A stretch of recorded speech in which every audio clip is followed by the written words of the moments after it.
Praise the Lord. கர்த்தரும் இரட்சகருமாகிய இயேசு கிறிஸ்துவின் இனிய நாமத்தினாலே உங்களை மனதார வாழ்த்துகிறேன். இந்த நாள் உங்கள் ஒவ்வொருவருக்கும் மகிழ்ச்சியின் நாளாய், ஆசீர்வாதமான நாளாய் கர்த்தர் மாற்றி தருவாராக. கலாத்தியர் 2வது அதிகாரம் 17வது வசனம். கிறிஸ்துவுக்குள் நீதிமான்களாக்கப்படும்படி நாடுகிற நாமும் பாவிகளாக காணப்படுவோமானால் கிறிஸ்து பாவத்திற்கு காரணரோ? அல்லவே.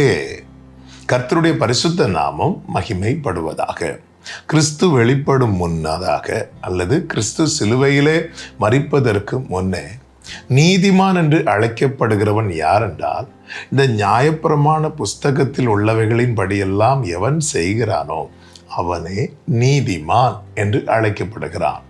இதில் உள்ள ஒன்றை செய்ய தவறினாலும் அவன் யாராக மாறிவிடுகிறான்? பாவியாக மாறிவிடுகிறான். பாவியாக மாறுவது மட்டுமல்ல, அவன் தண்டனைக்கு உட்பட்டவனாய் மாறிவிடுகிறான். இப்படி இருக்கையில் தான் ஆண்டவராகிய இயேசு கிறிஸ்து இந்த பூமியிலே கிருபையாய் வந்தார். அவர் வந்தபோதுதான் இந்த சத்தியத்தோடு எதுவும் இணைந்து காணப்பட்டதென்றால் கிருபை. இந்த வேதம் இன்று நமக்கு சுகமாய் இருக்க காரணம் இது கிருபையும் சத்தியமும் நிறைந்து காணப்படுகிறதுனால. இப்போ கிறிஸ்து வருகிறார். கிறிஸ்து என்ன பண்ணுகிறார்? நியாயப்பிரமாணத்தை எல்லாம் நிறைவேற்றுகிறார். இரத்தம் சிந்துதல் இல்லாமல் பாவ மன்னிப்பு இல்லை. அவர் ஒரே தரம் அடிக்கப்பட்டவுடைய இரத்தத்தினாலே நம்மை பாவமர கழுவி இயேசு கிறிஸ்துவினிடத்தில் வந்து தன் பிழைகளை ஒருவன் உணர்ந்து தன் பாவத்தை அறிக்கையிட்டு அவரிடத்தில் இரக்கத்தை கேட்டு அந்த பாவத்தை விட்டு விடும்போது அவன் செய்த அத்தனை பாவங்களும் அவருடைய இரத்தத்தினாலே கழுவி சுத்திகரிக்கப்படுகிறது. எவனுடைய பாவங்கள் சுத்திகரிக்கப்படுகிறதோ, இயேசுவின் இரத்தத்தால் எவன் மீட்கப்படுகிறானோ அல்லது இயேசு யார் வாழ்க்கையிலே காணப்படுகிறாரோ அவன் யாராக அழைக்கப்படுகிறான் தெரியுமா? நீதிமானாக. இதுதான் ரோமர் 8 பார்க்கும்போது எவர்களை முன்குறித்தாரோ அவர்களை அழைத்திருக்கிறார், எவர்களை அழைத்திருக்கிறாரோ அவர்களை நீதிமான்களாக்கி இருக்கிறார். எவ்வளோ பெரிய பாக்கியம்! அப்படி நீதிமான்களாய் காணப்படுகிற நாம் தொடர்ந்து பாவம் செய்வோமானால் என்று பவுல் சொல்லுகிறார். அப்படி நீதிமான்கள் ஆகும்படி நாடுகிற நாமும் பாவிகளாய் காணப்படுவோமானால், அப்படி என்றால் ஒரு காரியம் தெளிவாய் பவுல் சொல்லுகிறார். இரத்தத்தால் கழுவப்பட்டு நீ நீதிமான மாறிட்ட. நீ நீதிமானா மாறினதுக்கு அப்புறம் உன் வாழ்க்கை எதை நோக்கி தொடரக்கூடாது தெரியுமா? பாவத்தை நோக்கி தொடரக்கூடாது. நாம் பாவிகளாய் காணப்படுவோமானால் கிறிஸ்து பாவத்துக்கு காரணரோ? அல்லவே. அதன் அர்த்தம் என்ன? பாவத்துக்கும் கிறிஸ்துவுக்கும் சம்பந்தமே கிடையாது. நம்முடைய வாழ்க்கையில பாவம் காணப்படுமானால் பாவத்துக்கும் கிறிஸ்துவுக்கும் சம்பந்தம் கிடையாது. அதன் அர்த்தம் என்ன?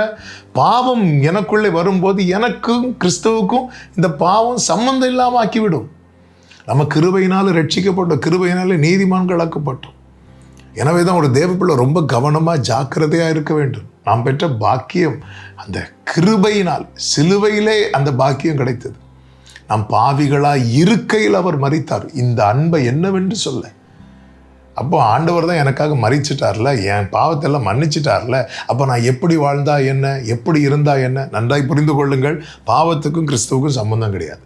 நம்முடைய வாழ்க்கையில் பாவம் இருக்குமானால் நமக்கும் கிறிஸ்துவுக்கும் சம்பந்தம் இல்லாமல் அந்த பாவமாக்கிவிடும். அதே நேரத்தில் நம்முடைய வாழ்க்கையில் கிறிஸ்து இருப்பாரானால் நமக்கும் பாவத்துக்கும் சம்பந்தம் இல்லாமல் ஆகிவிடும். இன்னைக்கு நமக்கு தொடர்பு கிறிஸ்துவோடு இருக்கிறதா, பாவத்தோடு இருக்கிறதா? பாவத்தோடு இருக்கிறது என்றால் ஆமே, நமக்கு கிறிஸ்துவுக்கு சம்பந்தம் இல்லாமல் வாழ்ந்துட்டு இருக்கிறோம். கிறிஸ்துவோடு இருக்கிறது என்றால் நமக்கும் பாவத்துக்கும் சம்பந்தம் இல்லாமல் வாழ்வோம்.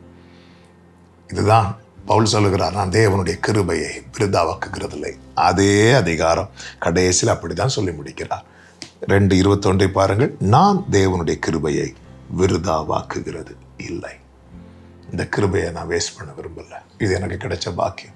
கிறிஸ்து வெளிப்படுவதற்கு முன்னாக வாழ்ந்த பரிசுத்தவான்கள்லாம் பரிசுத்தமாய் வாழ்ந்து நீதிமான்களாய் வாழ்ந்து நீதிமான் என்று நிரூபிக்கப்பட்டார்கள்.